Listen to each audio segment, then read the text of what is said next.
What's up, my friend? I see you there, sharpening your saw, developing new sales skills, and continuing to refine your processes. And I commend you for it. It's impressive. This is your man, Coach Grant Eilertson here, and today we're going to talk next level sales skills, specifically diving into next level cadence and how it could make all the difference on your sales calls. And to help me with this, I'm bringing in my good friend, Eli Wilde, Tony Robbins' top sales guy for over a decade, to break this down.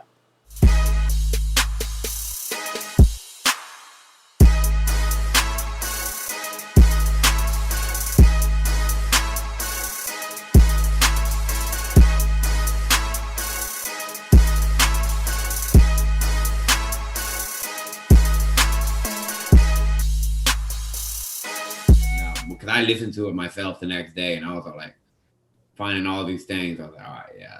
You want to like slow them down and slow the other person down. The cadence is really important. Like Grant was saying, silence is a weapon, and as they say, it's the spaces between the notes that create the music. Yeah. And that's when people really feel it. There's got to be that, and you allowing that to take place. And you can every once in a while interject. So, okay, when you said that, okay, and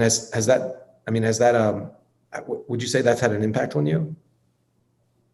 Say, slow it down like that. I'll interject so they can really feel what they're saying sometimes. One little note, in case no one's noticed it yet. Eli doesn't stutter when he talks. Mm-hmm. He stutters when he sells, and when he role plays selling. And I picked up the same habit, and it's really helpful. And if you read Start With No, it talks about the okay versus unokay kind of matrix. And if you come into this call too polished and too shiny, and like there's not a single thing that could possibly be wrong with you, it's intimidating. Think about social media and why people are depressed. It's because we're comparing our normal everyday to people's highlights. And that brings up negative feelings. So if we're in a call, they used an example actually of an in-person meeting that I found kind of funny. He says, when you go into the meeting, drop your briefcase. It'll disarm them. She goes in, drops a briefcase, everything goes all over the floor. He bends down to help her pick it up, and she walks out with a huge deal, even though there was a bunch of competition. Because there was relatability.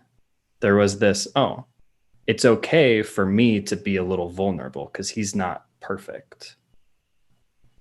So a little kind of manufactured stutter as you really contemplate what she just said, it could go a long way into helping her feel heard and understood. There's a refinement to it. And you see people that do it really well. When they'll do it, it's like some people stutter on calls and they stutter when they communicate because they're not sure of themselves. When I do it, and I'll do it intentionally, I'm like, why would you do it that way? It's like, I'm not sure about you. Okay, and just help me understand. Why? I mean, has that had an impact on you? Like, I'm not sure about you. I'm like really kind of skeptical and concerned here. I'm almost holding back, but it's not like let me just like I need to can I just ask you another question?